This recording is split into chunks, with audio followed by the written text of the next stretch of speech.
তবে আমার নবীর গোলামরা শুনে রাখো, আল্লাহ নবী দিওয়ানারা শুনে রাখো, পৃথিবীতে আমার রাসূলুল্লাহর গোলাম হাকিকাতে হয়ে দেখিয়ে দিয়েছে তিনি অন্য কেউ নয়, তিনি হলেন ইমাম হাসান আর হোসেন।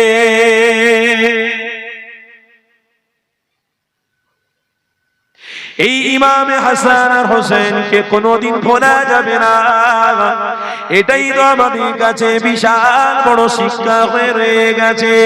কে ইমাম হাসান, কে ইমাম হোসেন, আল্লাহ নবী আমার জানাতে লাগলেন, এ দুনিয়ার মানুষেরা শুনে রেখে দাও, আমি রাসূলুল্লাহ জানিয়ে দিলাম, হযরত ইমাম হোসেনকে আমি রাসূলুল্লাহ বড় মহব্বত করেছি, হযরত ইমাম হাসানকে আমি রাসূলুল্লাহ বড় মহব্বত করেছি। একটাই কারণে আমি রাসূলুল্লাহ মহব্বত করেছি, কেননা আমার নওয়াসা বলে আমি মহব্বত করিনি, আমার আপন রক্ত বলে আমি মহব্বত করিনি। আমার আল্লাহ আমাকে ইমাম হাসান হোসেনকে মহব্বত করতে বলেছে।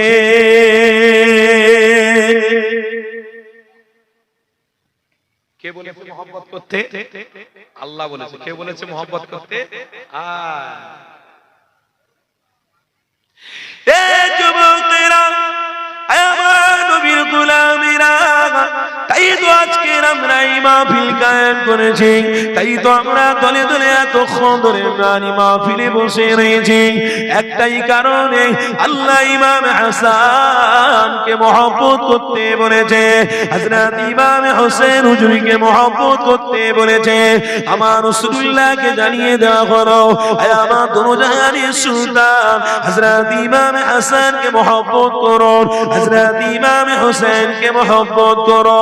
ইয়া রাসূলুল্লাহ, হাবিবাল্লাহ, ইমাম হাসান আর হোসেনকে আমি আল্লাহ শাবাবি আহলিল জান্নাহ, যুবকদের জন্য আমি ইমাম হাসান আর হোসেনকে জান্নাতের সরদারিনী বানিয়েছি।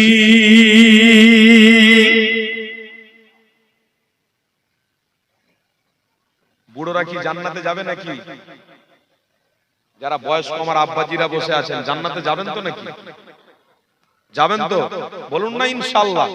আরে জোরে বলুন না ইনশাআল্লাহ। আর যুবকরা,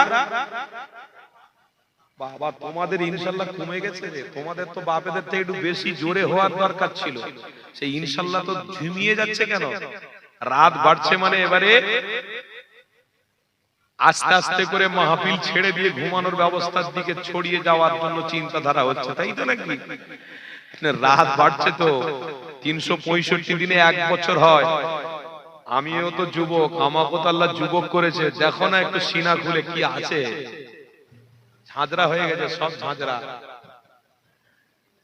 দাদা হুজুর পীর কেবলার আওলাদরা দেখো না ঝেঁকে কি আছে, কিচ্ছু নেই। রাত জেগে জেগে জেগে জেগে সব শেষ। কিন্তু আল্লাহ অবশ্যই যাকে মহব্বত করে নবীর প্রেমিকদেরকে আল্লাহ গায়বী শক্তি দান করে থাকে।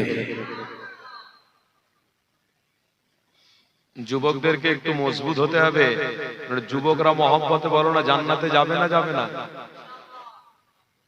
আরে সবাই তো যুবক হয়েই তো জান্নাতে যাবে, কেউ বুড়ো হয়ে জান্নাতে যাবে না। না, পৃথিবীতে আল্লাহ একটা সিস্টেম করেছে, এসে বুড়ো মানে একটা কথায় আছে না বাংলা কথায়, যে হেল্লাই রুজি আর বাহানায় মৃত্যু।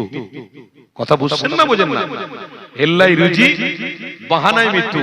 আল্লাহ কোনো না কোনো একটা বাহানায় মৃত্যু দেবে বলে এই যুবক থেকে আল্লাহ বয়স্ক করে ইন্তেকাল করে, মৃত্যু দান করে। তো সেইখানে অবশ্যই আমাদেরকে মনে রাখতে হবে যে আল্লাহ যুবক অবস্থায়ও মৃত্যু নিতে পারে, আবার বয়স অনেক দিয়েও মৃত্যু কি গো বুঝছেন না, বোঝেন না, নিতে পারে। তাহলে এখানে কিন্তু যুবক সবাই হয়ে জান্নাতে যাবে। আল্লাহ আমার রাসূলকে বলছেন, হাবিব শাবাবি আহলিল জান্নাহ, ইমামে হাসান আর হোসেনকে আমি জান্নাতের যুবকদের সরদার বানিয়েছি। আরো মহব্বতে বলুন। আল্লাহর নবী বললেন যুবকদের সরদার, আমার নওয়াসা, আমার কলিজার টুকরা, ইয়া রব্বি আল্লাহ, আমার কলিজার টুকরা। হ্যাঁ, এ যুবকেরা, আমার নবীর গোলামেরা, শুনে রেখে দেন, অবশ্যই আমাদেরকে চিন্তা ভাবনা করে পা ফেলে ফেলে এগিয়ে যেতে হবে। কেননা ইমামে হাসান, ইমামে হোসেন হুজুরকে আমার আল্লাহ আগে থেকেই প্ল্যান করে রেখেছে। আমার দোনো জাহানের সুলতান ইমামে হাসান আর হোসেনকে আমি আল্লাহ যুবকদের সরদার বানিয়েছি। যুবকেরা, তরুণেরা, এখানে একটা কথা আপনাদেরকে ক্লিয়ার করে দিই, শুধু মনোযোগ আপনাদের দিলে অবশ্যই থাকবে, মনোযোগ দিলে আমার কথা বলাটা অবশ্যই ঠিক হবে। তবে শুনে রেখে দিও, হযরত আদম নবীকে দুনিয়াতে আল্লাহ জমিনে আগে পাঠিয়েছিল, হযরত দাউদ নবীকেও পাঠিয়েছিল, হযরত সুলাইমান নবীকেও পাঠিয়েছিলেন, হযরত ইদ্রিস নবীকেও পাঠিয়েছিলেন, হযরত ইদ্রিস নবীকেও পাঠিয়েছিলেন, হযরত হুসাইন নবীকেও পাঠিয়েছিলেন, হযরত ইয়াকুব নবীকেও পাঠিয়েছিলেন, হযরত ইব্রাহিম নবীকেও আল্লাহ পাঠিয়েছিলেন, হযরত ইসমাঈল নবীকেও আল্লাহ পাঠিয়েছিলেন। এই যুবকেরা, তরুণীরা, এই পৃথিবীতে আমার নবী আলাইহিস সালামের পূর্বে অনেক নবী আলাইহিস সালামরা হকের কথা বলার জন্য এসেছিল, বাতিলের বিরুদ্ধে কথা বলার জন্য এসেছিল, হকের পথ দেখানোর জন্য সমস্ত নবী আলাইহিস সালাম এসেছিল। তবে মনে রেখে দিও, আমার রাসূলুল্লাহকে আল্লাহ কি দিয়েছে, আর সমস্ত নবী আলাইহিস সালামকে আমার আল্লাহ কি দিয়েছে। এই যুবকেরা একটু মনোযোগ দিয়ে শুনে রেখে দাও, হযরত আদম নবীকে আল্লাহ কি দিয়েছে। तमाम পৃথিবী তৈরি করার পরে হযরত আদমকে দুনিয়া জমিনে পাঠানো হয়েছিল।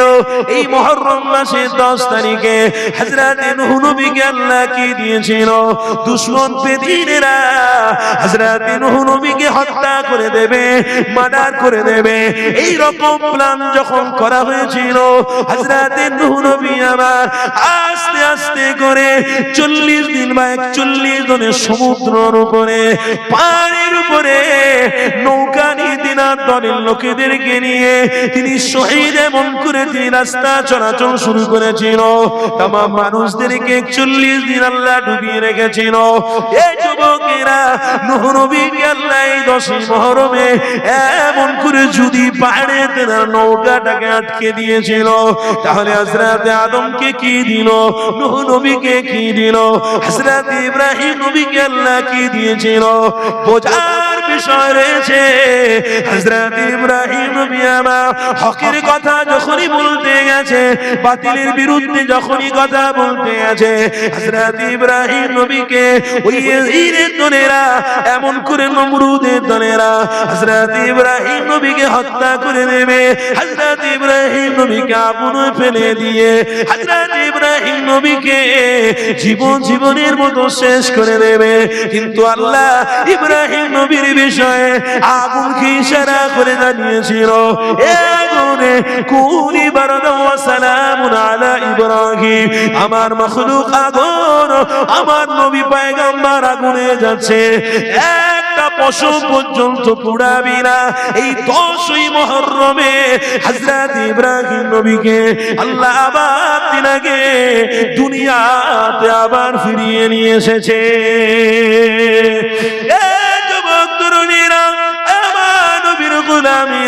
তাহলে হযরত নূহ নবীকে আল্লাহ কি দিল, হযরত ইব্রাহিম নবীকে আল্লাহ কি দিল, হযরত ইব্রাহিম নবীকে আল্লাহ কি দিল, হযরত ঈসা নবীকে আল্লাহ কি দিল। এই যুবকেরা, এই 10ই মুহররম মাসেতে এই 10 তারিখে হযরত ঈসা নবীকে আসমানে আল্লাহ তুলে নিল। তাহলে সমস্ত নবী আলাইহিস সালামকে আল্লাহ একটা জিনিস দিয়েছে, সেটা কি, আল্লাহ সমস্ত দুশমনের হাত থেকে হযরত হযরত ইব্রাহিম থেকে আদম নবী থেকে সমস্ত নবীকে আল্লাহ হেফাজত করেছে, কিন্তু আমার দোনো জাহানের সুলতানকে আমার আল্লাহ কি দিয়েছে শুনে রেখে দাও। এ যুবকের আমার আল্লাহ হযরত ইমাম হাসান আর হোসেনকে দিয়ে तमाम যুবকদের জান্নাতের সরদার দান করেছে। আরো জোরে বলুন। তাহলে সমস্ত নবী আর আমার নবীর মধ্যে পার্থক্য আছে না? আমার আলোচনায় কি আপনাদের কষ্ট হচ্ছে? সমস্ত নবী একদিকে আর আমার নবী একদিকে, কেন? আমার নবীকে আল্লাহ কি দিয়েছে? ইমামে হাসান আর হোসেন দিয়েছে। জোরে বলুন। এই যুবকেরা, আমার নবীর গোলামীরা হযরত ইমাম হাসান আর হোসেনকে আমার আল্লাহ দিয়েছে গোলামদের জন্য। কারা গোলাম? যারা আমার রাসূলুল্লাহর সাথে মহব্বত রাখবে, যারা আমার হাবিবের সাথে প্রেম রাখবে। এই যুবকরা শুনে রেখে দাও, তারা ইমাম হাসান ইমাম হোসেনের সাথে জান্নাতে যাবে। এই যুবকেরা, তরুণীরা, আব্বারা, আল্লাহ নবী দান নবী নবী আমার হযরত ইমাম হাসান হযরত ইমাম হোসেনের পক্ষবাদী নিয়ে আল্লাহ নবী সাহাবাদের জানাতে লাগলো, আমার সাহাবারে, আমি রাসূলুল্লাহ জানিয়ে দিলাম, খুদ আমার আল্লাহ জানিয়েছে ইমাম হাসান ইমাম হোসেন হুজুরকে আল্লাহ জান্নাতের সরদারিনী বানিয়েছে, সরদার বানিয়েছে। কারা জান্নাতে যাবে? যারা হযরত ইমাম হাসানের অনুসারী হবে, যারা হযরত ইমাম হোসেনের অনুসারী হবে, যারা আমার নবী পাকের অনুসারী হবে। এক কথায় পবিত্র কোরআন জানাতে লেগেছে, ইয়া আইয়ুহাল্লাযীনা আমানু তাকুল্লাহা হাক্কা তুকাতিহি ওয়া লা তামুতুন্না ইল্লা ওয়া আনতুম মুসলিমুন। তাদেরকে আমার আল্লাহ মুসলমান বানাবে যাদের দিলেতে আমার রাসূলের মহব্বত থাকবে, আমার রাসূলুল্লাহর প্রেম থাকবে। তারাই হলো প্রকৃত মুসলমান, তারাই হলো ইমাম হোসেনের সাথী হয়ে জান্নাতে যাবে। এই যুবকেরা, আল্লাহ নবী দিন দুনিয়া বাসাবিবুল্লাহ এমন করে সাহাবাদের নিয়ে আলোচনা করতে করতে করতে হঠাৎ করে ইমাম হাসান আর হোসেনকে দেখতে পেয়ে গেছে।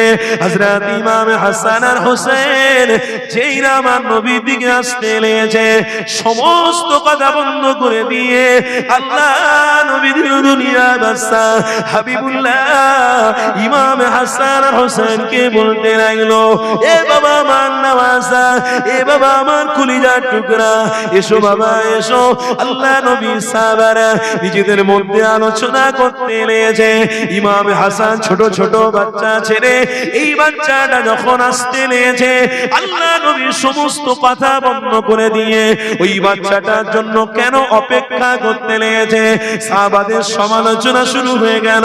হযরত ইমাম হাসান হুজুর আমার, হযরত ইমাম হোসেন দুই ভাই আমার আস্তে আস্তে ঘুরে এগিয়ে এসে আল্লাহ নবী দিন দুনিয়ার বাদশা বিবে চেহারা মোবারক জড়িয়ে ধরে আদর করতে লেগেছে। নানা জান নাতিদেরকে চুমা দিতে লেগেছে, নানা জান নাতিদেরকে মহব্বত করতে লেগেছে। কিছু কিছু সাহাবারা ছিল তখন তারা নিজেরা আলোচনা করতে লেগেছে, এত মহব্বত কিসে, এত চুমা খাওয়া খাই কিসে? আমার তো অনেক বেটা ছেলে রয়েছে, আমি একবারও তার গালে চুমা দিতে চাই না। আল্লাহ নবী হিকমতের নবী, দয়া নবী আমার, জানকারী নবী, কি নবী আমার, আল্লাহ নবীর বিষয়ে আল্লাহ নিজে জানাতে নিয়েছে। এ দুনিয়ার মানুষেরা খারাপ ধারণা আমার নবীর বিরুদ্ধে নিও না গো। ইন্নামা বুইস্তু মুআল্লিমান, তাম পৃথিবীর মানুষের জন্য আমার হাবিবকে শিক্ষা গুরু করে পাঠিয়েছি। আমার নবীকে মেনে নেওয়া তোমাদের জন্য ঈমান হবে, আমার রাসূলকে মহব্বত করা তোমাদের জন্য ঈমান হবে। আমার নবীর বিরুদ্ধে কথা বলো না, আহলে বায়তের বিরুদ্ধে বিরুদ্ধে কথাবার্তা বলো না। আল্লাহ নবী সাহাবারা সবাই চুপ করে গেলেন। নবী আমার জানাতে লাগলেন, এ বাবা সাহাবারা শুনে রেখে দাও, আমার ইমাম হাসান আর হোসেনকে আমার আল্লাহ জান্নাতের সরদার বানিয়েছে। আমার ইমাম হাসানকে যারা কষ্ট দেবে, আমার ইমাম হোসেনকে যারা কষ্ট দেবে, এ নাকি আমি রাসূলুল্লাহ, আমাকে তারা কষ্ট দেবে। আল্লাহ নবী সাহাবারা চুপ করে গেলেন। আল্লাহ নবী দিন দুনিয়া বাদশা হাবিবুল্লাহ নামাজ পড়াতে লেগেছে, ইমাম হাসান হোসেন হারকা করতে লেগেছে। নবী পাকের সাহাবারা কিছুই কথা বলছেন না, কেন নবী পাক জানিয়েছে ইমামে হাসান ইমামে হোসেনকে যারা কুকথায় দেবে, যারা অন্যায়ের চোখে দেবে, অবশ্যই তারাও নবীকে মহব্বত করবে না। আমার নবী পাক কিছুই বলে না, আল্লাহ নবী সাহাবারা কিছুই বলে না। ইমামে হাসান আর হোসেন মহব্বত করছে নানাজানের সাথে, অনেক রকমের হারকাতের খেলাধুলা করতে লেগেছে। আল্লাহ নবী নবী আমার চুপ করে রয়েছে, কোন কথা আমার রাসূলুল্লাহ বলতে চাচ্ছেন না। আল্লাহ নবী সাহাবী আবু বকর জানাতে লাগলো, ইয়া রাসূলুল্লাহ হাবিবাল্লাহ, এই যে দুই খুলিগার টুকরা বাচ্চা, একে কি আপনি বলতে পারেন না নামাজের সময় দুষ্টামি করে? নবী আমার আবু বকরকে জানাতে লাগলেন, এ বাবা আবু বকর, আমার ইমামে হাসান আর হোসেন কি কিছুই বলো না গো। তোমরা জানো না এই ইমামে হাসান আর হোসেনকে আল্লাহ কবুল করেছে, একজনকে মারা হবে 20 খান করিয়ে, আর একজনকে কারবালার ময়দানে যুদ্ধ করে তারা ইন্তেকাল করবে, মেরে ফেলে দেবে। আমার ইমাম হোসেনকে থাকতে দাও, আমার ইমাম হোসেনকে মহব্বত করতে দাও। আবু বকর বলেছিলেন, হুজুর জান আপনার জন্য কুরবান হয়ে যায়, আজ থেকে ইমামে হাসান ইমামে হোসেনের বিরুদ্ধে আর কোনোদিন কথা বলবো না। আরো জোরে বলুন। আজকের এই মুহররম মাসে কিছু কথাবার্তা আমরা শোনার মাহফিল করলে কিছু কিছু আবার ইমানদার আছে, তারা আবার একটু সুই মারে। মানে ব্যাপারটা বুঝতে পারছেন না কি বলছি? একটু সুই মারে। বাবা কাজ নেই কাম নেই, সারা বছর মাহফিল হচ্ছে, আবার মুহররম মাসে খাস করে মাহফিল, বিশাল ব্যাপার। ইমামে হোসেনের শহীদ হয়ে গেছে ইমামে হোসেন, তার জন্য আবার মাহফিল করতে হবে, তার জন্য দোয়া চাইতে হবে, কোরআন পড়তে হবে। কি গো আমরা করি না? করি না? আল্লাহকে খুশি করার জন্য রোজা রেখেছি, এই মাসে সোনার মাহফিল দিয়েছি, এই মাসেতে আল্লাহর কাছে দু হাত তুলে আমার ফুরফুরা দরবার শরীফ থেকে ভাইজান হুজুর আসবেন, আখেরি মোনাজাত করবেন। এই কাজটাকে কি আমার নবীর গোলামরা সমর্থন করছেন না করেননি? কথা বলুন না বাবা, সবাই সমর্থন করছেন তো? সমর্থন করছেন তো? এই কাজটা ঠিক হচ্ছে না ভুল হচ্ছে? তাহলে সবাই একটু আওয়াজ দিয়ে বলুন নারে তাকবীর। আমরা মেয়ে ছেলে নয়, চুড়ি পরে বসে আছি। জীবন যদি থাকে আল্লাহ তার রসুলের জন্য থাকবে, আর জীবন যদি যায় চলে যায় আল্লাহ তার রসুলের জন্য চলে যাবে। জোরে বলো। তবুও কিন্তু আমাদের ঈমান থেকে আমরা এক চুল পরিমাণ দূরে সরে যাব না। আমরা মেয়ে ছেলেদের কথাতে ওঠা বসা করি না। হ্যাঁ, ওই মেয়ে ছেলে যদি ইসলাম বিরোধী কাজ করে তাকে আমরা তালাক পর্যন্ত দিয়ে থাকি। ঠিক না ভুল বলছি? যে বাপ মা ইসলামের বিরুদ্ধে কথা বলবে তার বিরুদ্ধে আমরা, যে স্ত্রী ইসলামের বিরুদ্ধে থাকবে তার বিরুদ্ধে আমরা, যে ভাই ইসলামের বিরুদ্ধে থাকবে তার বিরুদ্ধে আমরা, যে বিবি ইসলামের পক্ষে থাকবে তাকে আমরা মোহব্বত করে জীবন কাটিয়ে দেবো। জোরে বলো। যে বাপ মা ইসলামের পক্ষে থাকবে, আমার নবীর পক্ষে থাকবে, ইমাম হাসান হোসেনের পক্ষে থাকবে, তাকে নিয়ে আমাদের জীবনটাকে আমরা কাটিয়ে নেব। জোরে বলুন। যে ভাই আমার ইসলামের পক্ষে থাকবে, গলায় গলা মিলিয়ে তার সাথে মহব্বত রেখে নবীর সুন্নাতের উপরে আমল করে জীবন কাটিয়ে দেব। ইসলাম বিরোধী তুমি কাজ করবে, ছেড়ে দেবো? হ্যাঁ, আমার ঘরের মা বোনেরা যদি ইসলাম বিরোধী কাজ করে কি গো ছেড়ে দেবো? এই গত 2-4 দিন আগে, আমার কথা শুনছেন তো নাকি? এই 2-4 দিন আগে আমার কাছে দুটো ফোন এসেছে। একটা ওই গুজরাটের ছেলে কাজ করে, সেখান থেকে হঠাৎ করে আমাকে ফোন করছে, হুজুর ভাইজান আপনাকে খুব মহব্বত করি, খুব ওয়াজ শুনি আপনার, খুব মহব্বত করি, ভালোবাসি হুজুর, একটা ব্যাপারে আপনাকে ফোন করেছি। বলি বাপ রে বাপ, কি ব্যাপার রে? টাকা পয়সা দিতে হবে না অন্য কিছু ব্যবস্থা? যাক আলহামদুলিল্লাহ, আল্লাহ যদি আমার দ্বারা করাই হবে, কোনো অসুবিধা নেই। যখনই আমার কাছে ফোন করে বলছে হুজুর বলবো বলবো, আমি ভয় ভয় করে বলি বলো কি ব্যাপার হয়েছে? যে হুজুর একটা মশলা আপনার কাছ থেকে জানতে চাই। এবার আমি তো মুফতি সাহেব নয়, মশলার ব্যাপারে যখন বলেছে আচ্ছা ঠিক আছে, তবুও টুকটাক মশলা তো আমাদের একটু জানা থাকতে হয়, জানি কম বেশি আমরা। সেই হিসেবে যখন ও বলল হুজুর তাহলে বলছি শোনেন, ওই মোবাইলে তার স্ত্রীর সঙ্গে এখন কোন একটা টক ঝক হয়ে 3 তালাক মোবাইলে দিয়েছে, হুজুর এবার কি হবে? এবারে অনেক ব্যাপার আছে, ওই মেয়ে ছেলেটা পরকীয়ায় যুক্ত হয়ে যাওয়ার জন্য স্বামী 3 তালাক দিয়েছে, তাহলে ঠিক আছে, ঠিক না ভুল বলছি? ওই স্ত্রীটা পরকীয়ায় যুক্ত হয়ে গেছে, মানে এখন তো মোবাইলের যুগ, স্বামী থাকে বাইরে আর এ থাকে দেশে, ভালোবেসে স্বামীকে বলেছে কই গো একটা মোবাইল আমাকে দেবে না? কোনো অসুবিধা নেই, দেবো। স্ত্রী স্বামী স্ত্রীকে মোবাইল দিয়েছে একটাই কারণে, যে আমার বিবি আমার সাথে কথা বলবে, মোবাইলে দেখবে আমি কি করছি না করছি, আমার বাচ্চাদের জন্য আমি কত চিন্তাধারা করছি। স্ত্রী এখন এই ডাব্বা, শয়তানের ডাব্বাটা পেয়ে রাত্রিরে শুয়ে শুয়ে শুয়ে শুয়ে ফেসবুক ঘাঁটতে ঘাঁটতে ঘাঁটতে ঘাঁটতে ভালো ভালো ছেলেদের ছবি পাচ্ছে। এই ভালো ভালো ছেলেদের ছবি দেখতে দেখতে এখন নিচে ইবলিস শয়তানের নাম আছে, নামের সাথে আবার নাম্বারও দেওয়া আছে, যে এই নাম্বারে ফোন করুন তাহলে আপনাদের কাজ হবে। এখন এই ঘুরতে ঘুরতে কিছু করতে করতে নাম্বারটা জোগাড় করে এখন ফোন করেছে।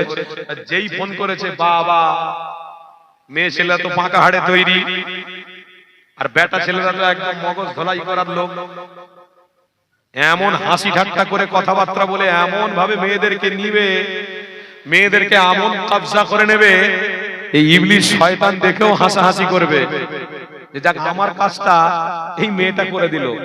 আর ছেলেরা তো পুরো তাকিয়ে রয়েছে, মানে এখনকার সময় আখেরি জামানাতে দেখতে পাচ্ছি শুধু যৌবনের হোড়াহুড়ি, আমলের হুড়োহুড়ি নয়। ওই জন্য একজন ইহুদি ব্যক্তি বলেছিল, এ আমার কওমের ছেলে, মানে ইহুদি ব্যক্তিদের মজলিসে একজন পাদ্রী দাঁড়িয়ে বলছে যে আমার কওমের আমি মানুষদেরকে বলছি শোনো, যেদিন থেকে মুসলমানরা জুম্মার নামাজের মতো ভিড় ফজরের নামাজে করবে, সেই দিন থেকে মুসলমানদের জয় শুরু হয়ে যাবে। আরো জোরে বলো। একজন আমাদের মধ্য থেকে যিনি ইমাম, বাবা সাউন্ড এদিক ওদিক করুন, যা আছে থাক বাপ, একদম ঘাটাঘাটি করুন, আলহামদুলিল্লাহ যা আছে চলুক আলহামদুলিল্লাহ। আমাদের মধ্য থেকে যেনাকে ইমাম নির্বাচন করেছি, তিনি নামাজ পড়াবেন, তার পিছনে কি বলবে নামাজ পড়বো, ইক্তাদাইতু বিহাদাল ইমাম। তো পাদ্রীদের ওরকম ঈমান আছে, এই আপনাদের ইহুদিদের রকম ঈমান আছে। ইমাম তার নাম হলো পাদ্রী। কি নাম? পাদ্রী। এই পাদ্রীটা হলো বড় শিক্ষিত, এরা খুব মারাত্মক শিক্ষিত হয়। কিন্তু আলহামদুলিল্লাহ এই ইদানিং করে আমেরিকার একটা পাদ্রী, বিশাল বড় ধরনের বিশাল গির্জার তিনি ইমাম ছিলেন, পাদ্রী, তিনি ইদানিং করে ইসলাম ধর্মকে গ্রহণ করেছেন। আরো মহব্বত বলে বলুন। আমার রাসূলকে ভালোবেসে তিনি ইসলামটাকে রেসপেক্ট করে বলছেন সারা পৃথিবীর মানুষকে, যদি অন্যায় থেকে দূরে কেউ সরাতে পারে, সেটা মুহাম্মদ রাসূলের প্রেমে সরে যেতে পারে। যদি নারীরা তার ইজ্জত সম্মানকে আবার ফিরিয়ে আনতে পারে, সেটা ইসলামে রাসূলুল্লাহর আদর্শই ফিরিয়ে আনা সম্ভব হবে। এত বড় পাদ্রী ব্যক্তি তিনি বলেছে। আর এই পাদ্রীটা বলছে জুম্মার নামাজে যেমন ভিড় হয় মুসল্লিদের মসজিদে, তেমনি যেদিনে ফজরের নামাজে ভিড় হবে, সেই দিন থেকে দেখবেন ইসলামের বা মুসলমানদের আবার ওই দিন থেকে আল্লাহ জয় আনিয়ে দেবে। এখন ফজরের নামাজে অত ভিড় হয় নাকি? ভিড় হয়? ভিড় হয় 2 কাতা 3 কাতা। জুম্মায় কত লোক হয়? মিনিমাম 700-800 লোক। কি গো, তাই তো নাকি বাপ ভাইরা? 700-800 লোক।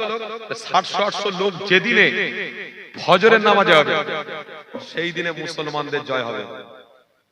আমি বলছি না, একটা ইসলাম বিদ্বেষী খ্রিস্টান মানুষ, পাদ্রী মানুষ, সে নিজেকে নিজে বলছে। তো যাই হোক, তো সেই জন্য আজকের দিনে আমরা প্রকাশ্য দেখতে পাচ্ছি এই সমাজে নামাজ তো দূরের কথা, শুধু যৌবন নিয়ে খেলা হচ্ছে। আপনি খড়িবাড়ি আছে, এই খড়িবাড়িতে আপনি বিকেলের পর থেকে নিয়ে রাত 9টা পর্যন্ত শুধু দেখবেন নারীদের ছই ছই। আর আমার মুসলমান মেয়েদেরকে আমি নিজের চোখে দেখেছি রে বাপ, মাথায় কাপড় টাপড় কিছু নেই, সব খড়িবাড়িতে গিয়ে ঘোরাঘুরি করছে। আমার দেখে তো আফসোস হচ্ছে, আর মনে মনে হচ্ছে গিয়ে একটা ঘুষি টুসি মারবো নাকি, বলি খোদার কসম করে বলছি, গিয়ে ঘুষি মারবো। আর আমি হুজুর মানুষ, মোবাইল খুললেই আবুল আনসারী হুজুর, সেই হুজুর আমি একটু নেমে চা পানি খাবো, কোন দোকানে খাবো আমার টেনশন হচ্ছে। যে দোকানে যাচ্ছি সেই দোকানেই মেয়ে, যে দোকানে যাচ্ছি সেই দোকানেই মেয়ে। মাথা আমার এত গরম হচ্ছে, কি করি বলতে গিয়ে আল্লাহ, একটু খেতেও এরা দেবে না। আমাকে চেনে, সবাই জানে, তারপরেও মাথায় টুপি আছে। আর আমার মা বোনেরা ওই খড়ি বাড়িতে দাঁড়িয়ে দাঁড়িয়ে চা খাচ্ছে, ছেলেদের সঙ্গে আড্ডা মারছে। আর আমি টুপিওয়ালা ব্যক্তি, একজন মুসলমান, ইসলাম দরদি, নবী প্রেমিক, মাথায় একটু কাপড় পর্যন্ত দিয়ে সাইডে সরার মতন ক্ষমতা হচ্ছে না। তার মানে ইবলিস শয়তানের চেলা অটোমেটিক তৈরি হয়ে গেছে। ইবলিস শয়তান বিনা খাটুনিতে চেলা তৈরি করে দিয়েছে। এ যুবকরা শোনো, তোমার স্ত্রী, তোমার হাল পরিবারকে ইমামে হোসেনকে মোহাব্বত করিয়ে যেদিনে তুমি জান্নাতের পথ দেখাবে, খোদার কসম বলছি, তুমি চলে যাওয়ার পরে তোমার নসলকে আল্লাহ ইমামে হোসেনের জন্য জান্নাতি বলে কবুল করে নেবে।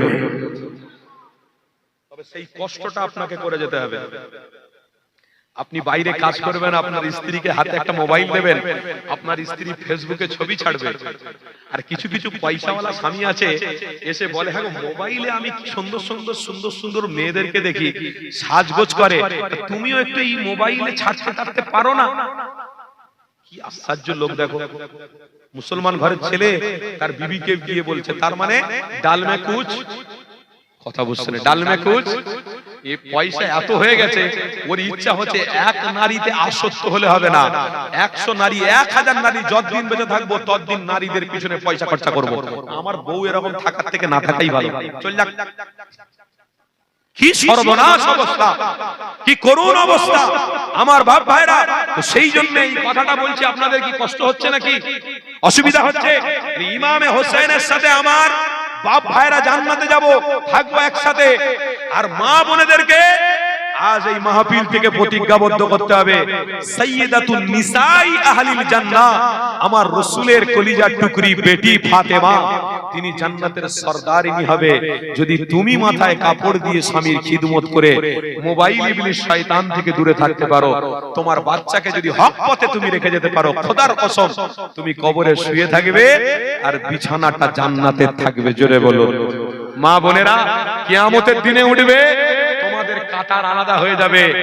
তুমি যখন পর্দাওয়ালি দুনিয়াতে ছিলে, হক রাস্তায় তুমি চলেছিলে, সাইয়্যিদাতুন নিসাই আহলিল জান্নাহ, ওই রাসূলের বেটি ফাতেমার সাথে তোমার জান্নাতে স্থান হয়ে যাবে।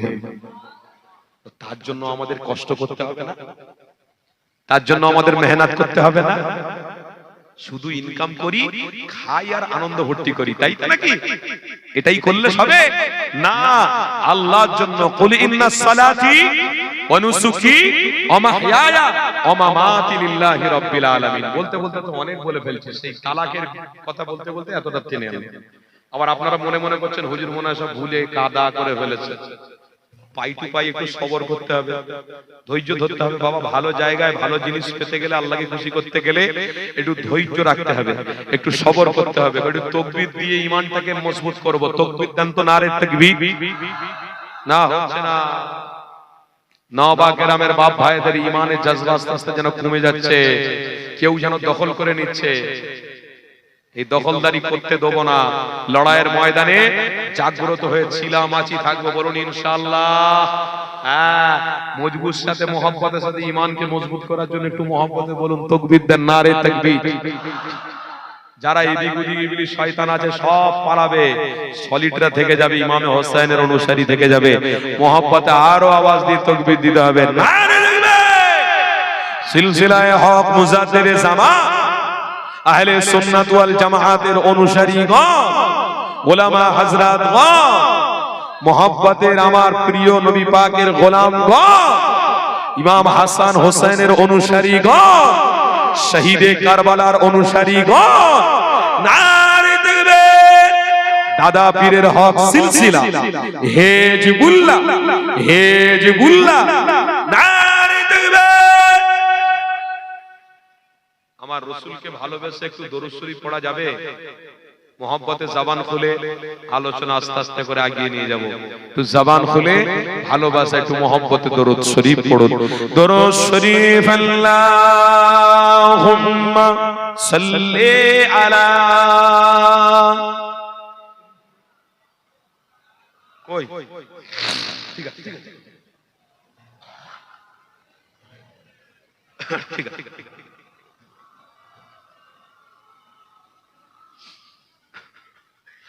আরো জোরে দরুদ আল্লাহুম্মা সাল্লি আলা।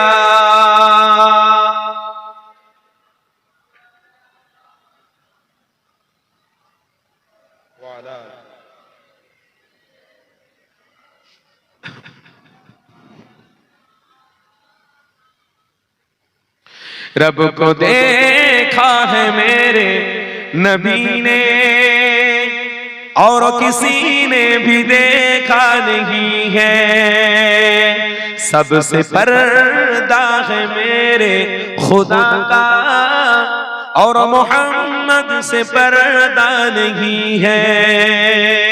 बोलून ना सुभान अल्लाह। रब को देखा है मेरे नबी ने और किसी ने भी देखा नहीं है, सबसे पर्दा है मेरे खुदा का और मोहम्मद से पर्दा नहीं है। लाई माँ उमर जब नबी पर, लाई माँ उमर जब नबी पर, बोले आका की कदमों में जाकर, मिल गया है मुझे कमली वाला, अब जमाने की परवाह नहीं है। जोरे होवे ना नारे तकबीर।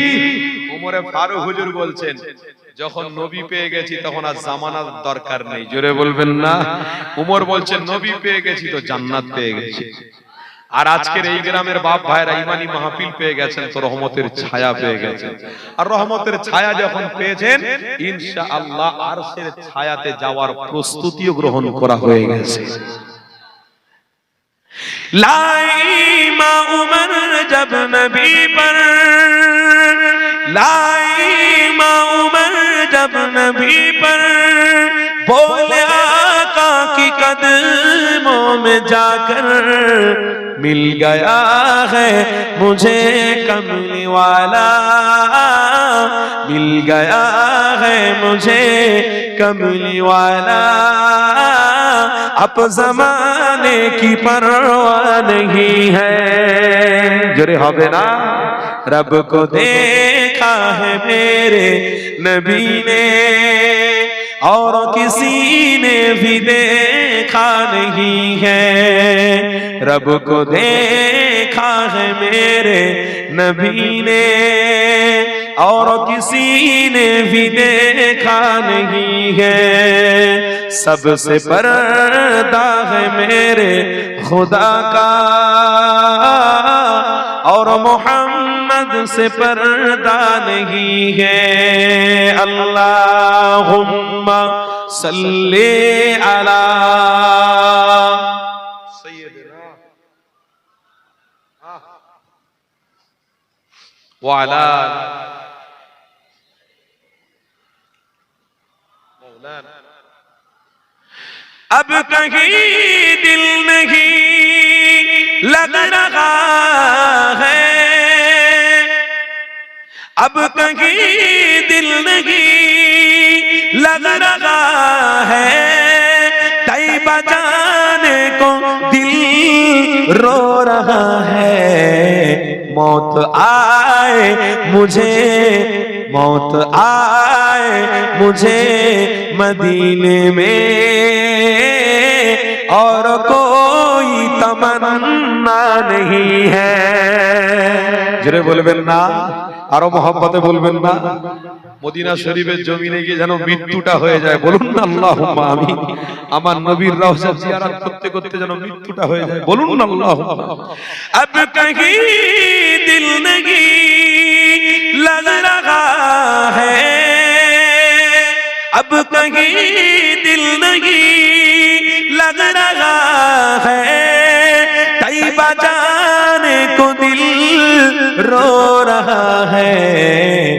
मौत आए मदीने में मुझको, मौत आए मदीने में मुझको और कोई तमन्ना नहीं है, और कोई तमन्ना नहीं है।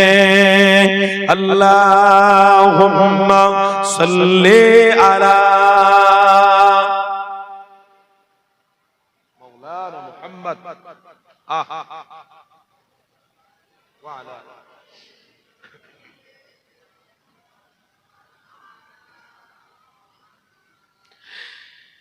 আমার আব্বারা, আমার ভাইরা, যখন ওই ছেলেটা আমাকে ফোন করে বলছে হুজুর এই মোবাইলে 3 তালাক দিয়েছে, তালাকটা হবে, আমি টুক করে বললাম ভাই আমি মুফতি সাহেব না, ফতোয়া দিতে পারবো না। 3 তালাকের বিষয় তুমি কিভাবে তালাক দিয়েছো, কি হালাতে দিয়েছো, লাল পানি খেয়ে দিয়েছো না সাদা পানি খেয়ে দিয়েছো, কি করে দিয়েছো তুমি তালাক, আর আমি মোবাইলে ফতোয়া দেবো, আর আমি মুফতি সাহেব নয়। বাবা ফতোয়ার কাছ থেকে তুমি মুফতি সাহেবের কাছ থেকেই ফতোয়াটা তুমি নিয়ে নিও। আরেকজন ফোন করেছে বসিরহাট থেকে, ওই দিক থেকে ফোন করে আমাকে বলছে ভাইজান আমি আপনাকে খুব ভালোবাসি, খুব মহব্বত করি, আপনার ফ্যান ফলোয়ার। বলি বাহ খুব ভালো। আরে আমার ফ্যান ফলোয়ার কেন হতে যাবে, নবীর দিওয়ানা হও, তোমার জীবনটা ধন্য হবে। আমার কেন হতে যাচ্ছে ভাই, আমি কে? আমার জবান থেকে আল্লাহ নবীর কথা বের করে নেয়, তার জন্য আমি একটু সম্মানিত। কিন্তু আপনারাও কম সম্মানিত নয় না, আপনারাও যদি নবীর সাথে সম্পর্ক রাখেন, আমিও যেমন সম্মানিত আপনারাও তেমনি সম্মানিত। অতএব আমার ফ্যান ফলোয়ার হওয়ার দরকার নেই। বলো কি দরকার আছে? বলছে হুজুর এই বাড়িতে হঠাৎ করে ঝগড়া করতে করতে স্বামী স্ত্রীতে 3 তালাক দিয়েছে। আমি ঝগড়া কেন হলো একটু গুছিয়ে ভিতরের দিকে গেলাম, আমি একটু ভিতরে ঢুকি, কি ব্যাপারটা একটু ভিতরে ঢুকি। আচ্ছা ভাই তুমি 3 তালাকটা কেন দিলে? বলে হুজুর 3 তালাক দিয়েছি মানে ওই ঘরে এসেছি, এসেছে ভাত তরকারি রান্না করার জন্য সবকিছু সামানপত্র কিনে দিয়ে আমি একটু কাজে গেছি, এই এসে দেখি না সে মোবাইল ঘাঁটতে, মোবাইল ঘেঁটে, মোবাইল ঘেঁটে। এবার আমার বাচ্চারা কাঁদছে, আমি এসে এবারে খাওয়া দাওয়ার বাচ্চারা হয় না, তারা কান্নাকাটি করছে, সেই হিসেবে আমি এসে যখন জিজ্ঞেস করলাম হ্যাঁ দেরি হয়েছে কেন? বল দেরি হয়েছে তুমি যা মনে করছো তাই নাকি, দেরি হবে নাকি, তুমি কাজ করবে ইনকাম করবে আর খাবে দাবে, হ্যাঁ আমার দেরির বিষয় তুই বুঝতে পারবে। আরে আমি তো নিজেই দেখি যে তুই ফোনে শুধু ফোন ঘাটিস, ফোনের মধ্যে সারা দিন রাত পড়ে থাকিস, আমি তো নিজে আড়ালের চোখে দেখেছি। আর কার সঙ্গে কথা বলিস কার সাথে, এই করতে করতে 2-4 কথা বলতে বলতে ব্যাস দাঁড়া ধার 2-4 টেপ মেরে দিয়েছে, দিয়ে এবার বলে 1 তালাক 2 তালাক 3 তালাক, ব্যাস মাথা গরম। এবার স্ত্রীটা স্বামীর পা ধরে বলছে ওগো আমাকে ক্ষমা করে দাও গো, আমি ভুল করেছি, তুমি তালাক দিয়ে দিলে আমাকে, একদম মিটিয়ে দিলে। এবার আমি বললাম ভাই তোর সব শুনে নিয়েছি, এই ওয়াজটাই তো সারা পশ্চিম বাংলায় করে করে বেড়াচ্ছি, মাইকে মুখ দিয়ে সারা পশ্চিম বাংলার মানুষকে গিয়ে বোঝাচ্ছি, ওরে যুবক ভাই যৌবনের খিদমতে যৌবনকে নিয়ে তুমি খেলা করতে যেওনি, যদি তুমি অন্যায়কারী হও তো তোমার স্ত্রীও কোনো আদালে বালে অন্যায়কারী হয়ে যাবে, নিশ্চয়ই তুমি গলদ, তাই তোমার স্ত্রীও গলদ হয়ে গেছে। আর এটাও আমার মা বোনদেরকে মনে রাখতে হবে, আপনি যদি গলদ হন তাহলে আপনার কপালে কিন্তু ওই রকম স্বামী জুটবে। ঠিক না ভুল বলছি? যেমন কর্ম, কথা বলেন, যেমন কর্ম তেমন ফল, জয়সা করেনি ওয়াইসা ভরনি। আপনি মনে মনে করছেন আমার বাড়ি দেশে বিগল, কই গো কোরআন পড়ছো তো নাকি, নামাজ পড়ছো তো খবরদার, আমি কিন্তু নামাজ পড়ি না, আমি কোরআন পড়ি না। আমার স্ত্রীকে এসে বলছি কই নামাজ পড়ছো তো, কোরআন পড়ছো তো, হ্যাঁ। আর এদিকে রাত্রিবেলা চুপি চুপি গিয়ে লাল পানি খেয়ে ঘুরে ঘুরে বেরিয়ে আবার কাজের বাহানা দেখিয়ে ঠিক স্বামী স্ত্রীর কাছে এসে হাজির, কই গো নামাজ পড়ছো? বাবা এত ভদ্র, এত ভদ্র। কই গো নামাজ পড়ছো তুমি? আজকের বলছে, কালকের বলছে, পরশুদিন বলছো। ওই নামাজের ভিতরে ভিতরে, পর্দার ভিতরে ভিতরে তোমার স্ত্রী এমন একটা পরকীয় সম্পর্ক করে নেবে, তোমার জন্য তোমার স্ত্রীও গুনাহগার হবে, তোমার স্ত্রীও কিন্তু গুনার রাস্তায় আস্তে আস্তে চলে যাবে। তাই ওই জন্য যুবকদেরকে বলে যাচ্ছি, দুটো হাত জড়ো করে বলে যাচ্ছি, আল্লাহর ওয়াস্তে বলে দিয়ে যাচ্ছি, তুমি নিজে ঠিক হও, তোমার স্ত্রীরাও ঠিক হবে। কথা ঠিক না ভুল বলছি? ভাইজান আসছে নাকি?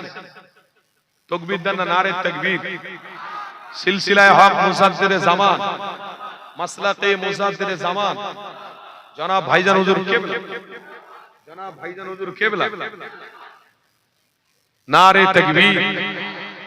সিলসিলায়ে হক মুজাদ্দিদে জামান, দাদা পীরের লাগতে জিগার কালিজার টুকরা औलाद, নারে তাকবীর। জনাব পীরজাদা আলহাজ সানাউল্লাহ সিদ্দিকী ভাইজান হুজুর কেবলা, নারে তাকবীর। দাদা হুজুরের লাগতে জিগার কলিজার টুকরা औलादের আগমন বলুন মারহাবা। দাদা হুজুরের লাগতে জিগার কলিজার টুকরা औलाद আগমন বলুন মারহাবা। আহলে সুন্নাত ওয়াল জামাআতের হক অনুসারীগণ নারে তাকবীর। মুজাদ্দিদে জামানের ভক্ত মুরিদগণ নারে তাকবীর, নারে তাকবীর। আলহামদুলিল্লাহ ভাইজান হুজুর এসেছেন, আমরা সবাই খুশি, তাই তো নাকি? আলহামদুলিল্লাহ বলুন। তা যাই হোক, যে আলোচনার দিকে যাচ্ছিলাম ওই আলোচনাটা একটু করে দিই নাকি? অসুবিধা হচ্ছে নাকি? আল্লাহর কোরআনে কি বলেছে? ওয়ালা তাকরাবুজ জিনা ইন্নাহু কানা ফাহিশা।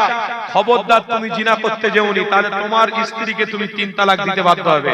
তুমি যেমন আঁকা বাঁকা হবে, তোমার স্ত্রীও তেমন আঁকা বাঁকা হবে। তাহলে আল্লাহর ওয়াস্তে বলে দিয়ে যাচ্ছি, মোহাব্বত করতে হবে নবীকে, ইমাম হোসেন আর হাসানের সাথে জান্নাতে থাকার প্রতিজ্ঞাবদ্ধ করতে হবে।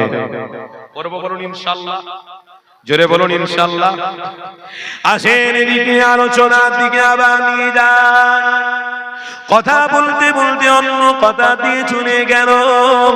ইমাম হাসান, ইমাম হোসেন হুজুরের আলোচনা আবার আপনাকে অবশ্যই শুনতে হবে।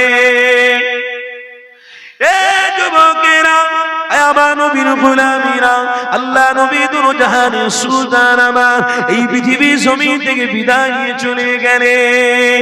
আল্লাহ নবী চলে যাওয়ার পরে হযরত আবু বকর সিদ্দিক হুজুর আমার ওই মসনদে তিনি বসলেন। হযরত আবু বকর সিদ্দিক ইমামে হাসান, ইমামে হোসেনকে মহব্বত করতে লেগেছে, আহলে বাইতের সাথে সৎ ব্যবহার করতে লেগেছে। হযরত আবু বকর সিদ্দিক আমার এই রাষ্ট্র পরিচালনা করতে করতে আবু বকর হুজুরের ইন্তেকাল হয়ে গেল। আবু বকর সিদ্দিক হুজুর আমার এই দুনিয়া ছেড়ে বিদায় নিয়ে চলে যাওয়ার পরেতে হযরত ওমর ফারুক হুজুর আমার এই মসনদ এবং গদিতে তিনি আসলেন। হযরত ওমর ফারুক হুজুর হত্যা করা হলো। হযরত ওমর ফারুক চলে যাওয়ার পরে হযরত উসমান গনি আসলেন। হযরত উসমান গনিও রাষ্ট্র চালাতে চালাতে তিনাকে হত্যা করে দেওয়া হলো।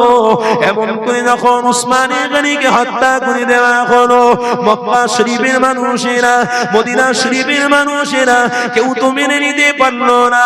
হযরত আলী হুজুরের হাতে হাত দিয়ে সবাই পায়াত হয়ে গিয়ে হযরত আলীকে বলতে লাগলো, আলী আমার রাসূলুল্লাহ জামাতা, আপনি এই দায়িত্বটা গ্রহণ করো। হযরত আলী হুজুর আমার এই দায়িত্বটা আবার গ্রহণ করতে লেগেছে। কিন্তু মক্কার মানুষেরা, মদিনার মানুষেরা সবাই মিলে বলতে লেগেছে, হযরত আলী আপনাকে একটা কাজ বড় ভালোভাবে করতে হবে। কি কাজ বাবা? হযরত উসমান গনি হুজুরকে যারা হত্যা করে দিয়েছে তাদের বিচারটা আপনাকে অবশ্যই করতে যাবে। হযরত আলী হুজুর আমার তখনকার সময়তে মক্কা জমিন এবং মদিনার জমিনের লিডার ছিল, কিন্তু নবী আমার শাম দেশ বলে গেছে। ওই শাম দেশ হলো সিরিয়া, ওই শাম দেশ হলো ফিলিস্তিন, ওই শাম দেশ হলো ওমান। এই শাম দেশের গভর্নর কে ছিল? মুআবিয়া রাদিয়াল্লাহু তাআলা আনহু। হযরত আলী আমার মক্কা মদিনা শরীফের গভর্নর, শুধু মক্কা শরীফ আর মদিনা শরীফের অনুসারী। এই যুবক তরুণীরা, হযরত আলী হুজুর আমার এই মক্কা এবং মদিনা শরীফের পার্লামেন্টকে তিনি কোথায় নিয়ে গেলেন? কুফা শহরে নিয়ে গেলেন। ওই কুফা শহরে নিয়ে যাওয়াতে হযরত আলী হুজুরের বিরোধিতা মুআবিয়া শুরু করে দিল। আল্লাহ নবীর সাহাবী হযরত মুআবিয়া রাদিয়াল্লাহু তাআলা হযরত আলীর সাথে কোনো না কোনো কথাবার্তায় চকচক হয়ে গেছে। কিছু কিছু মুনাফিক আমার হযরত আলী হুজুরের কানে গিয়ে মুআবিয়া হুজুরের বিরোধিতা করতে লেগেছে। হযরত মুআবিয়া হুজুরের কাছে গিয়ে হযরত আলী হুজুরের বিরোধিতা করতে লেগেছে। এখানে মুনাফিক ঢুকে গিয়ে দুইজনের ভিতরে দ্বন্দ্ব লাগিয়ে দিয়েছে। সমাজে এইরকম আছে না নাই? সমাজে মুনাফিক সেজে অন্য মানুষকে লাগিয়ে দেয়, ভালো মানুষদের সাথে ঝগড়া মারামারি লাগিয়ে দিয়ে, অশান্তি লাগিয়ে দিয়ে, স্বামী স্ত্রী অশান্তি লাগিয়ে দিয়ে নিজেরা শান্তিতে থাকার চেষ্টা করে। যুবক তরুণীরা, আমার নবীর গোলামীরা, আল্লাহ নবী জানিয়ে দিয়ে গেছে, কোরআনের ভাষায় লেখা রয়েছে, ইন্নাল মুনাফিকিনা ফিদ দারকিল আসফালি মিনান নার। খবরদার মানুষদের ভিতরে মুনাফিকি বিষ ছড়িয়ে দিও না গো। এই মুনাফিকি বিষ ছড়িয়ে দিয়ে নবীর বিরোধিতা করতে গিয়ে তুমি নিজে জাহান্নামী হয়ে যাচ্ছ। এটা তোমাকে মনে রাখার দরকার আছে। এই সমাজের মানুষেরা, ইমামে হাসান হোসেনের অনুসারী গণেরা, মুনাফিকি করো না গো। যারা বড় লোক থাকতে দাও, যারা গরিব রয়েছে গরিব তাদেরকে থাকতে দাও। তবে ভ্রাতৃত্বর সাথে চলো, ভালোবাসার সাথে চলো, মুহাব্বতের সাথে চলো। এটাই হবে আমার নবী পাকের সুন্নাত। আরো জোরে বলো, নবীর সুন্নাতের উপরে সবাই আমল করব তো ইনশাআল্লাহ। আরে জোরে বলুন না ইনশাআল্লাহ। কি গো, পানি এসেছে খুব জোর না? এসছে তো কি হয়েছে? লড়াইয়ের ময়দানে ছিলামাছি থাকবো, বলুন ইনশাআল্লাহ। কি সুন্দর মাহফিলের সিস্টেম করেছে দেখুন আপনাদের গ্রামে। পানি কোথায় থেকে পড়বে না ইনশাআল্লাহ। আরো জোরে হলো কোনো অসুবিধা নেই। নবীর গোলাম ইমামে হাসান হোসেনের অনুসারীরা লড়াইয়ের ময়দানে ছিল, আছে, থাকবে। এবার ইতিহাসের দিকে আসুন। তবে হাত দুটো জড়ো করে বলছি, মাঝখানে একটা কথা এসে গেল, কি মুনাফিকি করবেন না। কথা বুঝছেন না, বোঝেন না? এই বেশিরভাগ আমার মা বোনদের একটু মুনাফিকি আছে। কি নিজের স্বামীর কথাটা আরেকটা বান্ধবীর কাছে শেয়ার করে থাকি। এই যে কথাবার্তা এইগুলো করতে যাবেন না। আমার মা বোনেরা অনেকে আছে, আমার মা বোনদের প্লিজ আপনাদেরকে দুটো হাত জড়ো করে বলে যাচ্ছি, খবরদার আপনাদের স্বামীর কথাটা আপনার কোনো বান্ধবীর কাছে বলতে যাবেন না প্লিজ। স্বামীকে মহব্বত করে চলুন। স্বামী আল্লাহর পক্ষ থেকে নেয়ামত, কালো হতে পারে, ফর্সা হতে পারে। আর আপনাদেরকে বলছি, আপনাদের স্ত্রীরা কালো হতে পারে, ফর্সা হতে পারে। যেটাই আল্লাহ দিয়েছে সেটা আল্লাহ পাকের পক্ষ থেকে একটা নেয়ামত আপনাকে বরাদ্দ ধরা হয়েছে। জোরে বলো, এটা নিয়ে হিংসা করলে হবে না। বান্ধবীর, আপনার বন্ধুর বউ দেখতে ভালো, আমার বউ কালো, খবরদার এইরকম মন্তব্য করবেন না। তো সেইখানে মুনাফিকি করা ইসলামে চলবে না। কি গো, কথা শুনছেন না? শুনে মুনাফিকি করা চলবে না। গ্রামে প্রত্যেকটা মানুষকে বলে যাচ্ছি, যদি কেউ মানুষ কোন মানুষের বিরুদ্ধে কথা বলে, আপনি বলবেন আল্লাহর নবীর দিকে তাকিয়ে কথা বন্ধ করুন। কেন আপনাকেও জান্নাতে যেতে হবে, আমাকেও জান্নাতে যেতে হবে। নবী যেটা বিরোধী করেছে, এই বিরোধীর রাস্তায় থাকতে হবে। কেন মুনাফিকি করাটা আমার জন্য দায়িত্ব নয়, নবীর গোলামতি করাটা আমার জন্য দায়িত্ব। জোরে বলুন, হবে সুন্নাতে রাসূল। এই কথাটা বলবেন তো? বন্ধু বান্ধবের মুনাফিকি কথাবার্তা হবে, বাপ বেটায় মুনাফিকি কথাবার্তা হবে, কেউ লাগিয়ে দেবে, এই সবে কান দেবেন না। এইবারে হযরত আলী কাররামুল্লাহু ওয়াজহু হুজুর আমার যখন লাগানো ব্যাপার হয়ে গেল, এদিকে মুয়াবিয়া হুজুর, এদিকে হযরতে আলী হুজুর, যখন লাগানো নমুনি ব্যাপার হয়ে গেল, তখন হযরতে আলী কুফা থেকে যাচ্ছেন কোথায়? শাম দেশে। আর শাম দেশে যেতে গেলে কারবালার উপর দিয়ে যেতে হবে। মুসনাদে আহমদ হাদিসের মধ্যে এসেছে হযরতে আলী কাররামুল্লাহু ওয়াজহু যখন কুফা শহর থেকে তেনার সৈন্যদেরকে নিয়ে শাম দেশে যাচ্ছিলেন, মানে কোথায়? মুয়াবিয়া হুজুরের কাছে যাচ্ছিলেন, ঠিক তখনই কারবালার ময়দান পড়েছিল। এই কারবালার ময়দানে তিনি দাঁড়িয়ে নামাজের পাটিটা নিয়ে 2 রাকাত নামাজ পড়ে আল্লাহর কাছে দোয়া চেয়েছিলেন। নামাজের পাটিটা নিয়ে যখন ফিরে আবার যাচ্ছেন কারবালার টপকে গিয়ে শাম দেশে হযরতে মুয়াবিয়া রাদিয়াল্লাহু তাআলা আনহুর কাছে, তখন হযরতে আলী হুজুরের সাথীগণ জিজ্ঞাসা করেছিল, হুজুর আপনি এই 2 রাকাত নামাজ কেন পড়লেন আর দোয়া কেন চাইলেন? তখন হযরতে আলী হুজুর বলেছিলেন, শোনো, এই সেই কারবালা আমার নবী ভবিষ্যৎ করে গেছে। এই কারবালাতে ইমামে হোসেনকে শহীদ করা হবে, আর ওই শহীদটা হবে সবথেকে মূল্যবান, সব শহীদের থেকে মূল্যবান শহীদ। জোরে বলুন। আমি হযরতে আলী 2 রাকাত নামাজ পড়ে আল্লাহর কাছে দোয়া করেছি যেন আমিও ওই শহীদের মধ্যে শামিল হতে পারি। বাপ ছেলের জন্য দোয়া চাইছে। কি দোয়া চাইছে? যে আমার ছেলে হেফাজত হোক, আমার ছেলে রাজ্য পাক, আমার ছেলে রাষ্ট্র পাক, আমার ছেলে বড় গভর্নর হোক। বাপ কি দোয়া চাইছে? কি দোয়া চাইছেন? আল্লাহর নবীর ভবিষ্যৎ মিথ্যা না সত্য? কথা বলবেন না। মিথ্যা না সত্য? সত্য। নবী বলে গেছেন মানে মৃত্যু অবশ্যই হবে, কেউ রুখতে পারবে না। হযরতে আলী হুজুর আমার কারবালায় 2 রাকাত নামাজ পড়ে দোয়া চেয়েছেন কি? যে আল্লাহ,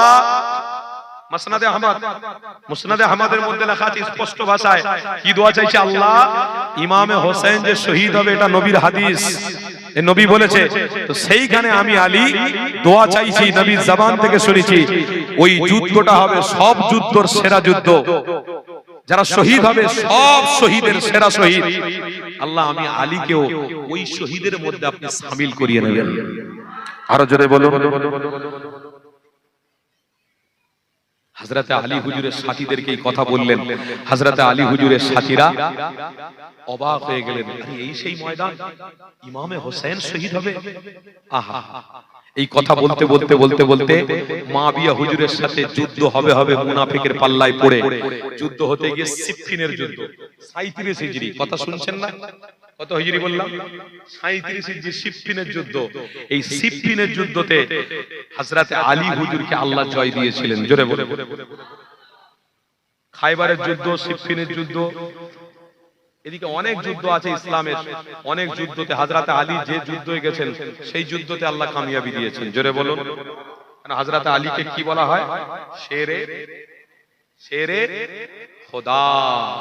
আমার নবীকে আমার আল্লাহ বলেছেন আলী হলেন শেরে খোদা। বাবে খায়বারের যুদ্ধে আল্লাহ হযরতে আলী দ্বারা দেখিয়ে দিয়েছেন সারা পৃথিবীর মানুষ, দেখ শক্তি কাকে বলে। যাই হোক, ইতিহাস ওটা নয়।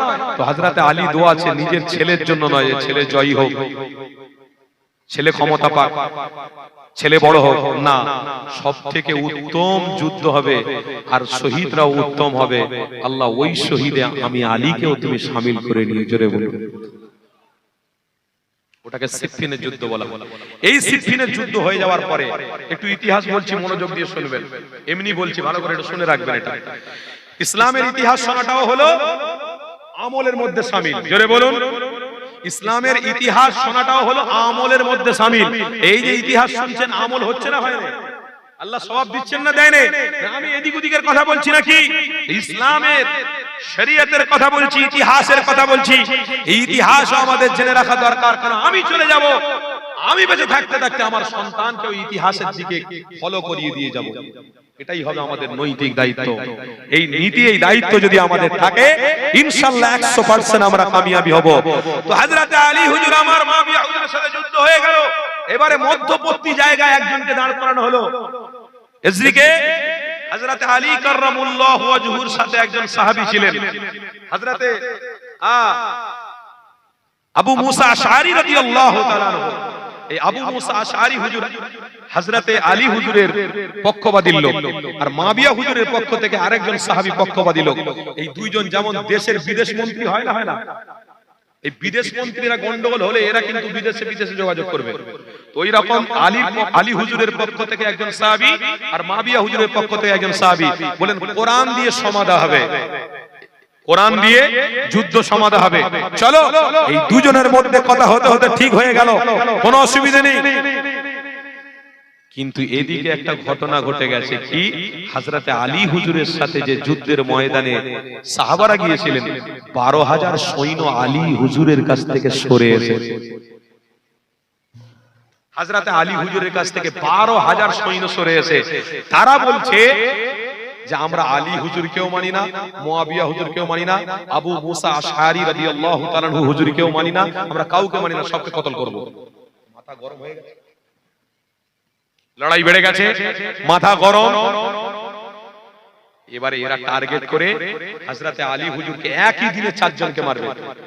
হযরতে আলী হুজুর ফজরের নামাজ পড়াতে যাচ্ছেন, পিছন থেকে খঞ্জর মেরে তাকে শহীদ করে দিল। বলুন ইন্না লিল্লাহি ওয়া ইন্না ইলাইহি রাজিউন। সেটা ছিল 40 হিজরি। কত ছিল?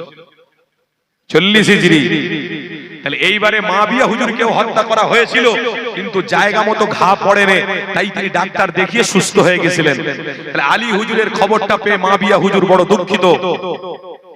এই মাবিয়া রাদিয়াল্লাহু তাআলা আনহু হুজুর আমার, এইবারে তিনি পুরো মক্কা শরীফ, মদিনা শরীফ আর শাম দেশে পুরো রাষ্ট্র নায়ক হয়েছেন। কারণ আলী হুজুর তো নেই, এবার সামলাচ্ছেন কে? হযরতে মাবিয়া রাদিয়াল্লাহু তাআলা আনহু। কিন্তু আমার কথা শুনছেন তো নাকি?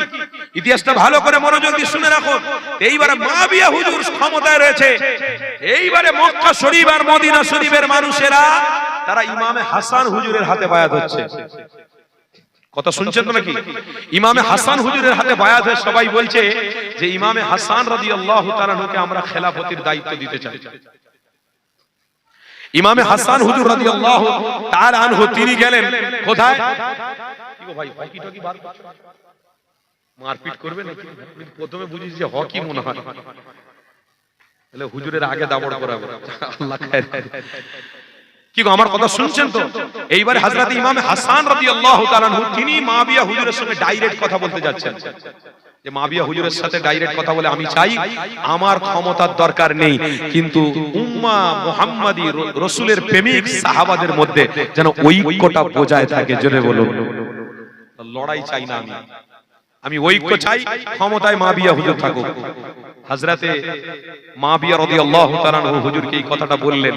এটা একটা হাদিস, নবী আমার বলেছিলেন জীবিত থাকা অবস্থাতে যে আমার পরে এমন একটা সময় আসবে যে সময়তে ইমামে হাসান আমার সাহাবাদের মধ্যে দ্বন্দ্বটাকে মিটিয়ে দেবে। জোরে বলুন। তাহলে এটা মেটানো হয়ে গেল। ইমামে হোসেন, ইমামে হাসান রাদিয়াল্লাহু তাআলা আনহু ক্ষমতা আর নিলেন না। ইতিমধ্যে ইমামে হাসানকেও মেরে ফেলে দেওয়া হলো বিষ খাইয়ে, উনি ইন্তেকাল করলেন। এইবারে মাবিয়া রাদিয়াল্লাহু তাআলা আনহু তিনিও দুনিয়া ছেড়ে চলে গেলেন। এইবারে ইয়াজিদের পালা। মাবিয়া হুজুরের ছেলের নাম কি? ইয়াজিদ। ইয়াজিদের পালা। এই ইয়াজিদ এবার ক্ষমতায় বসবে। ইমামে হোসেনের হাতে সবাই বায়াত হতে লাগলেন। ইমামে হোসেনের হাতে সবাই আস্তে আস্তে আস্তে আস্তে করে বায়াত হচ্ছেন। ইমামে হোসেন রাদিয়াল্লাহু তাআলা আনহুর হাতে যখনই সব বায়াত হচ্ছেন, ইয়াজিদের কাছে এই খবরটা পৌঁছে গেল। ইয়াজিদ তখন ষড়যন্ত্র করে লোক পাঠালো মক্কা শরীফ আর মদিনা শরীফের জমিনে। মক্কা শরীফ, মদিনা শরীফে লোক পাঠিয়ে বলছে যে ইয়াজিদের পক্ষবাদী নিয়ে ক্ষমতায় থাকতে দাও, সবাইকে বলো না একটু বুঝিয়ে। সবাই বলতে হযরতে আব্দুল্লাহ হুজুর তো মোটেই মেনে নিতে পারছেন না। হযরতে আব্বাস, আব্দুল্লাহ ইবনে আব্বাস রাদিয়াল্লাহু তাআলা আনহু তিনি তো রাইসুল মুফাসসিরিন, ওরে বাপ রে বাপ, যাইতাই লোক নয়, কঠোরপন্থী সাহাবী রাইসুল মুফাসসিরিন হযরত আব্দুল্লাহ ইবনে আব্বাস রাদিয়াল্লাহু, তিনিও মানতে যাচ্ছেন না। বলছেন না, ওই ইয়াজিদের কথা আমরা শুনবো না, তো দখলে ওকে আমরা বসাবো না, মসনদে ওকে আমরা বসাবো না, আমরা ইমামে হোসেন হুজুরের হাতে হাত দিয়ে বায়াত হয়েছি, ইমামে হোসেনকে ওই মসনদে বসাতে হবে। কেন? ইমামে হোসেনের পক্ষে আমার রাসূলুল্লাহ বলেছে জান্নাতের সরদার হবে। জোরে বলুন। বাবেরা, নওজোয়ান তরুণেরা, আয়ামান নবী পাকের গোলামীরা, হযরত সাইয়্যিদিনা ইমাম হাসান হুসাইন রাদিয়াল্লাহু তাআলা আনহুমা, আল্লাহ নবীর বড় প্রিয় কেমন নাতি, আমার আল্লাহ পাকের কাছে বড় প্রচোদনীয়। যুবকেরা তরুণীরা, মক্কা শরীফের মানুষেরা, মদিনা শরীফের মানুষেরা অনেকটা রাগিত হয়ে গেল। হযরত উসমানে গনিকে হত্যা করে দেওয়া হলো, সেখানে আমরা বিচার পেলাম না। উপরন্তু হযরত আলীকে হত্যা করে দেওয়া হলো, সেখানেও আমরা বিচার পেলাম না। এই যুবক তরুণীরা, এখানে আপনাদেরকে বুঝে নিতে হবে যে হকের পথে থাকবে। আল্লাহর পক্ষ থেকে যদিও পরীক্ষা আসে, হকের রাস্তায় থেকে, হকের পক্ষ থেকে যদিও গলা কাটাতে হয়, যদিও জানকে শহীদ করতে হয়, যদিও মাল দিয়ে কুরবানি করতে হয়, ইনশাআল্লাহ আমার নবী পাকের প্রেমিকদের সাথী হয়ে জান আর মাল কুরবান করে আল্লাহকে রাজি করতে হবে। আরো জোরে বলো, এ যুবকেরা তরুণীরা, আমার নবী দিওয়ানারা, হযরত ইমাম হোসেনকে হত্যা করার প্রাণ চলছে। হযরত ইমাম হোসেন হুজুর আমার, মক্কার মানুষ, মদিনা শরীফের মানুষেরা হযরত ইমাম হাসান হুজুর চলে যাওয়ার পরে সবাই বলতে লাগলো, এ আমার নবী পাকের নওয়াজা আহলে বাইত ইমাম হোসেন হুজুর, আপনাকে আমার নবী পাক কতই না মহব্বত করত। আপনার আব্বা শহীদ হয়ে গেল, আপনার বড় ভাইজান শহীদ হয়ে গেল, আপনি এদের পাল্লা করতে যাবেন না। এদের পাল্লায় যদি পড়েন, আপনিও কিন্তু এরা থাবা মারবে, আপনিও কিন্তু অন্যায় ব্যভিচার আপনার সাথেও করবে। আল্লাহ নবী সাইয়্যিদি সাহাবারা জানাতে লাগলো, এ বাবা ইমাম হোসেন, জান যতদিন থাকবে ততদিন আপনার পক্ষবাদী নিয়ে জীবন কাটিয়ে দেব। এ যুবকেরা তরুণীরা, আল্লাহ নবী সাহাবারা হযরত ইমাম হোসেন হুজুরের এমন করে সাথী হয়ে যাওয়ার পরে হযরত ইমাম হাসান হুজুরের কথা মনে করিয়ে দেওয়া হলো, হযরত আলী হুজুরের কথা মনে করিয়ে দেওয়া হলো।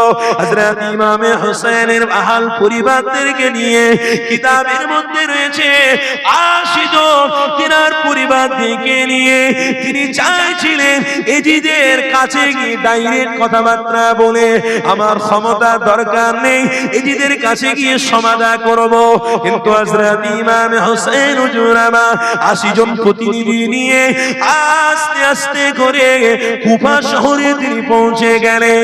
এই যুবকেরা তরুণীরা, ওই কুফা শহরে যখন ইমাম হোসেন গেছেন, আহলে বাইতরা যখন পৌঁছালো, এমন করে আব্দুল্লাহ ইবনে জিয়াদ, ইজিদের দলের লোকেরা 5000 সৈন্য নিয়ে হযরত ইমাম হোসেন হুজুর সহ 80 জন তেনার বাড়ির লোকেদেরকে গ্রাউন্ড করে ঘেরাও করে নিল।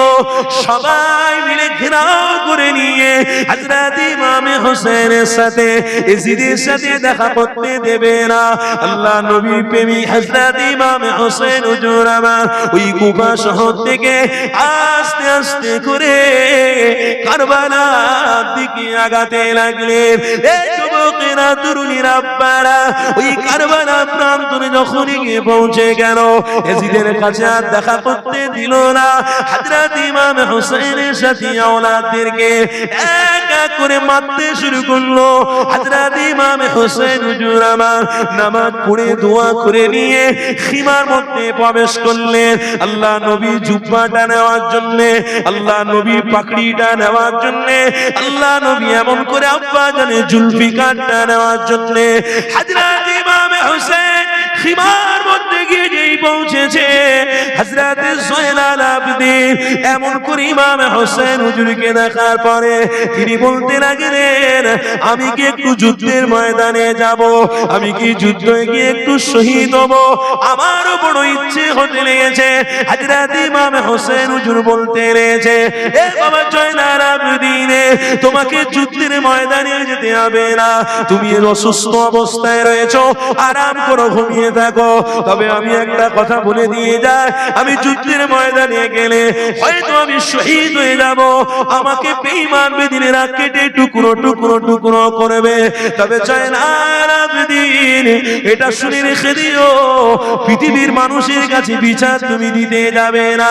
তুমি যদি চাও তো মদিনার জমিনে গিয়ে আমার নানা জানকে আমার সালাম দিয়ে দেবে।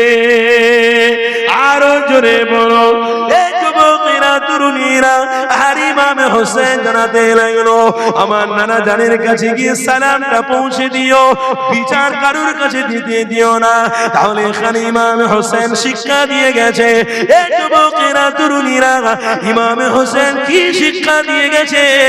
ইমাম হোসেন এটাই শিক্ষা দিয়ে গেছে, বিচার কারুর কাছে চাইতে যেও না, আল্লাহর নবীর ওসিলা দিয়ে আল্লাহর কাছে দোয়া চাও, নামাজটা পড়ো, তাশাহুদে আমার নবীর নামটা নাও, এই দোয়ার ওসিলাতে ইনশাআল্লাহ আল্লাহর পক্ষ থেকে ফয়সালা আসবে। এই যুবকেরা, তরুণীরা, আমার নবীর গোলামেরা, হযরত ইমাম হোসেন যখন আল্লাহ নবী দিন দুনিয়ার হাবিবুল্লাহ পাকড়ি মুবারকটা পরে নিয়ে হযরত আলী হুজুরে জুলফিকার নিয়ে যুদ্ধের ময়দানে যখন গিয়ে শহীদ হতে যাবে, এমন অবস্থায় যুদ্ধ করতে করতে করতে কিতাবের মধ্যে লেখা রয়েছে 133টা তীর হযরত ইমাম হোসেন হুজুরের গায়ে লাগলো, 33টা তরোয়ালের আঘাত ইমাম হোসেনের গায়ে লেগেছে। এই যুবক, এমন করে হযরত ইমাম হোসেন যখন যুদ্ধের ময়দানে ঘুমিয়ে পড়া অবস্থা, সিমর বলে একজন বেঈমান বেদিটা হযরত ইমাম হোসেনের গলার উপরে চড়ে ছুরিটা যখন চালাতে যাবে, পরিপূর্ণ মার্ডার যখন করতে যাবে, হযরত ইমাম হোসেন বলতে লেগেছে, এ সিমর, আমার গলাতে ছুরি চালাস না, কেননা আমি নবীর জবান থেকে শুনেছি, এই ইমাম হোসেন আমার কলিজার টুকরা নাতি রে, আমি একটা কালো থাবা মানুষকে, কুকুরকে দেখছি, ওই কুকুরটা তোমাকে আঁচড় দিতে লেগেছে। আজকে দিনে আমি সেই স্বপ্নটার কথা মনে পড়ে গেল। এ সিমন, তোমার কালো ছাবা ছাবা দেখতে আল্লাহ নবী আগে থেকেই ভবিষ্যৎ করে দিয়েছে।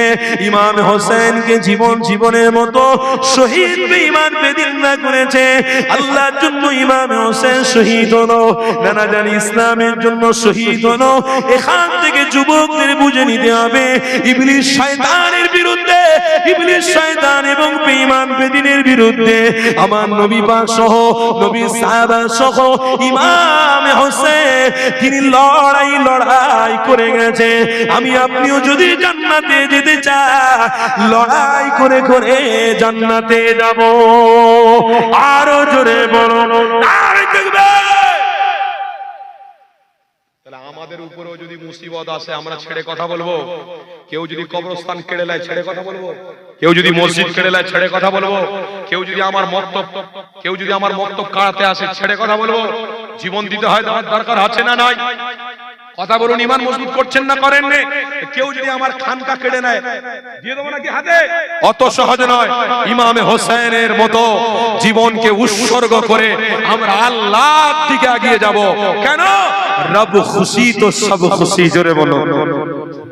ঈমান মজবুত হলেন তো? ঈমান মজবুত করছেন তো? বলুন ইনশাআল্লাহ। কেন বেঈমানদের চক্রান্ত হচ্ছে, মসজিদ নেবে, মাদ্রাসা নেবে, খানকা নেবে, কবরস্থান নেবে, সব নেবে। মাথা ঠান্ডা করে লড়াই চালিয়ে যেতে হবে ইবলিসের বিরুদ্ধে। আল্লাহ আমাদেরকে কবুল করেন। বলুন আল্লাহুম্মা। আরো জোরে বলুন আল্লাহুম্মা। আমার বাপ ভাইয়ের একটু মহব্বতে আমাকে বলেছে, হুজুর প্রচুর টাকা খরচা, সত্যি 3.5 লাখ টাকার উপরে, আরো বেশি খরচা। আমি শুনছিলাম, আমার ভাইরা সব বলছিল, যাক আলহামদুলিল্লাহ, আগামী বছর মাহফিলের জন্য আমার কোনো বাবাজি আছেন, আল্লাহর ওয়াস্তে 5টা হাজার টাকা দেবেন, একটু হাত তুলে